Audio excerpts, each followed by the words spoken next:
ഇത് എവിടെ സ്ഥലം എന്നറിയാമോ?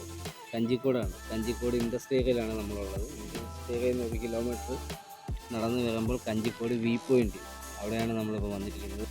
പിന്നെ നേരെ ഇങ്ങോട്ട് കയറി വന്ന് ഇതാണ് Kanjikode view point. Kanjikode industry area, ഇവിടെ മിക്കുള്ള കമ്പനികളും ഇവിടെയാണ് കേട്ടോ. നമ്മളെ ഈ കൈകളി TMT അങ്ങനെയുള്ള കമ്പി കാര്യങ്ങളൊക്കെ ഇവിടുന്നാണ് വരുന്നത്, കഞ്ചിക്കോട് നിന്നാണ് വരുന്നത്, പാലക്കാട് കഞ്ചിക്കോട്.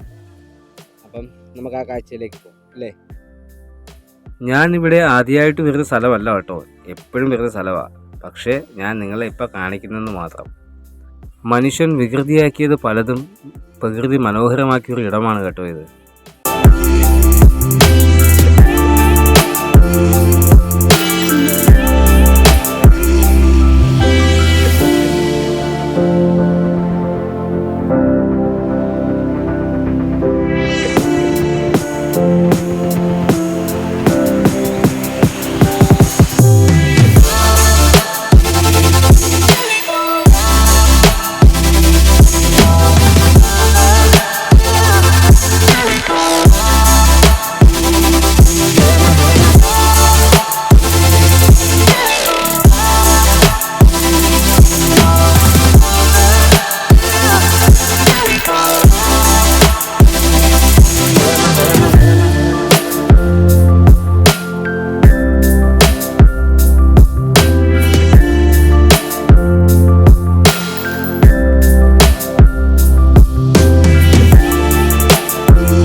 അവിടെ വെച്ച് റീലെടുക്കാൻ ഞാൻ ശ്രമിക്കുന്നുണ്ടെങ്കിലും അത് പരാജയമാണെന്ന് എനിക്ക് തോന്നിയതിനാൽ ഞാനത് ഉപേക്ഷിച്ചു കേട്ടോ.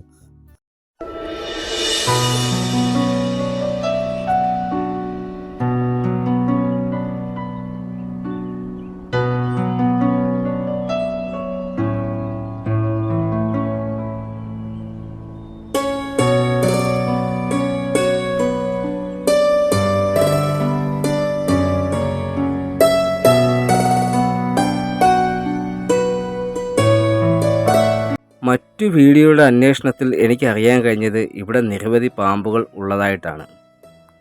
എന്നിരുന്നാലും സാരമില്ല, രാത്രിയിലത്തെ ആ വ്യൂ ഒന്ന് കാണണം. ആ കാണുന്ന മലയുടെ സൈഡിൽ കൂടെയാണ് ട്രെയിൻ പാളം പോകുന്നത് കേട്ടോ. ഇവിടെ 100-ലധികം കമ്പനികളുണ്ട്. അതെല്ലാം നമുക്ക് രാത്രിയിലത്തെ ലൈറ്റ് വെളിച്ചത്തിൽ കാണാൻ കഴിയും കേട്ടോ, വളരെ ഭംഗിയായി. പാമ്പിൻ്റെ ശല്യം ഉണ്ട് എന്ന് പറയുന്നുണ്ടായിരിക്കണം ഈ സമയങ്ങളിലൊന്നും ഇവിടെ ആരുമില്ല കേട്ടോ, ഞാനും ഈ മലയും മാത്രം. പിന്നെ മനുഷ്യനൊഴിച്ച് മറ്റെല്ലാ ജീവജാലങ്ങൾക്കും മനസ്സിൻ്റെ വൈബ്രേഷൻ അറിയാനുള്ള ശേഷിയുണ്ട്. അതുകൊണ്ടാണ് പട്ടി കടിക്കാൻ വരുമ്പോൾ നമ്മൾ പേടിച്ച് നിൽക്കുകയാണെങ്കിൽ നമ്മൾ കടിക്കുകയും ധൈര്യത്തോട് ഇതുകൂടി നിൽക്കുകയാണെങ്കിൽ നമ്മൾ തിരിച്ചു പോകുന്നതിൻ്റെ കാരണം അതാണ്. സ്നേഹത്തിൻ്റെയും കാരുണ്യത്തിൻ്റെയും വൈബ്രേഷനിലൂടെ നമ്മളൊരു ജീവിയെ നോക്കിയാൽ അത് നമ്മളെ ഒന്നും ചെയ്യില്ല, അത് തിരിച്ച് അതുപോലെ തന്നെ റിഫ്ലക്റ്റ് ചെയ്യും എന്നാണ് ഞാൻ വിശ്വസിക്കുന്നത്. ये कैसी दुविधा है, कैसी ये विपदा है, ये धर्म है या बलिदान है, अपने ही अपनों